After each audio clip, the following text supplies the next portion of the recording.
Bonjour à tous. Être écrivain, c'est mettre des mots sur les silences de la vie. C'est du moins la réponse que j'ai apportée à une question qui m'était posée par une lectrice il y a peu de temps, à savoir, qu'est-ce qu'être écrivain?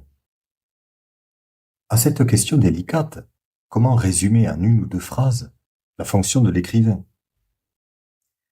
À mon avis, ce qui est intéressant, c'est ce qui est dissimulé par le réel. Comment l'écrivain va pouvoir éclairer les émotions ou les événements qui sont pas forcément verbalisables. Comment l'écrivain va mettre des mots.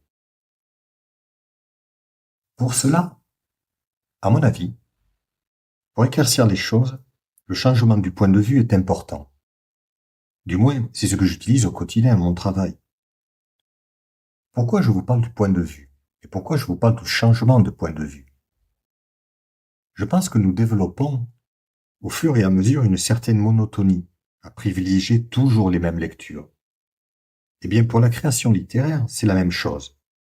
Changer l'angle du point de vue est très intéressant, car le style, c'est aussi ça. Changer les représentations que l'on peut faire en utilisant les points de vue. Changer l'angle est utile.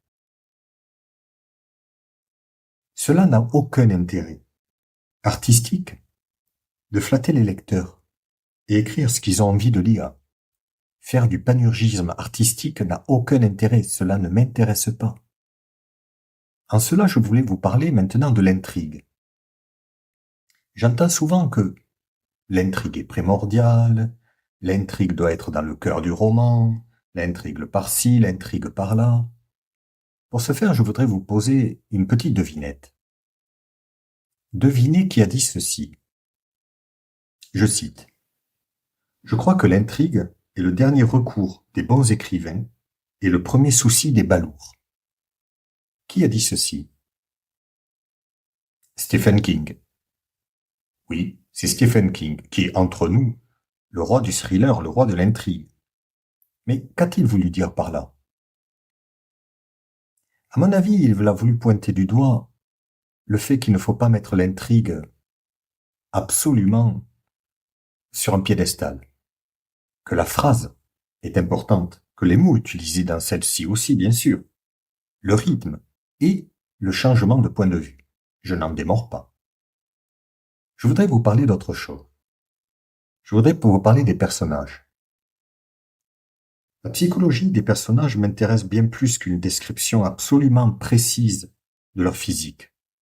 À la limite, leur physique, je rentre dans un second degré. La normalité et les bons sentiments, ce n'est pas mon fil conducteur. Car écrire des personnages qui sont remplis de talent, œuvrant pour le bien, avec peu de défauts, cela ne m'intéresse pas. J'en viens à la figure du héros. Le héros, les personnages, les héros dans les romans, on en a tout le temps. La figure de ce héros ou du super-héros, auquel on peut s'identifier m'exaspère aussi un peu. Je préfère à la figure du héros les personnages ordinaires. Et même, on peut dire, la figure du anti-héros m'attire beaucoup. Les actions collectives, pour moi, ont beaucoup plus de saveur qu'une action individuelle menée par un super-héros tonitruant auquel on peut s'identifier. D'ailleurs, l'identification, pour moi, ce n'est pas, ce n'est pas la panacée. D'ailleurs, on peut très bien me dire, et à juste raison d'ailleurs, que mes personnages euh, sont un peu flous. On n'arrive pas trop à s'identifier à eux, on n'arrive pas trop à savoir qu'est-ce qu'ils pensent. Mais c'est tout à fait cela, en fait. Je ne cherche pas à avoir des personnages lisses et complètement sains, qui sont complètement transparents. C'est comme dans la vie, en fait. Il y a parfois beaucoup d'irrationalité qui vient bousculer toutes nos croyances sur les personnes que l'on croit connaître. Le héros, par ses actions, par son idée fixe de sauver la veuve et l'orphelin, de réparer les injustices, c'est pas mon truc. J'aime écrire des personnages qui sont un peu naïfs, dérangés, toujours en devenir, et bousculés par une société qui tente de les déformer. Écrire des personnages lisses, c'est ennuyeux. Comme de tout expliquer de A à Z, d'ailleurs. Il est normal, d'ailleurs, dans ce cas, que dans mes œuvres, les personnages secondaires supplantent le personnage principal. C'est voulu. D'ailleurs, les personnages secondaires sont aussi souvent des personnages sans ambition, naviguant entre le rêve et le réel, dans une nature qui les entoure et qui essaie de les influencer. La nature fait partie de mes œuvres. Elle est omniprésente. Et effectivement, tant bien que mal, comme ce que je viens de vous dire, elle essaye d'influencer les actions des différents personnages.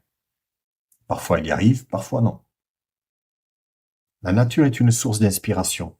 La mer, la lumière, les massifs fleuris, les parfums, mais aussi et souvent, j'ai envie de vous dire, les voix que j'entends autour de moi au quotidien, dans la rue, en balade, dans les transports en commun. Je me dis toujours à ce moment-là, tiens, cette voix, en quoi va-t-elle me servir à la création d'un personnage? Et à propos d'inspiration, qui est un vaste sujet, qui peut-être fera l'œuvre d'un second épisode, qu'est-ce qui m'inspire? La trahison. Bon, trahison, la jalousie, qui sont toujours des sources inépuisables depuis la nuit des temps.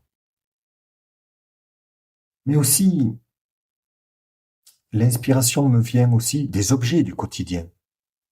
On n'en parle pas assez souvent, mais les objets du quotidien m'entourent, la musique aussi, beaucoup. Voilà ce que je voulais vous dire aujourd'hui. Merci de m'avoir écouté. Au revoir, à bientôt.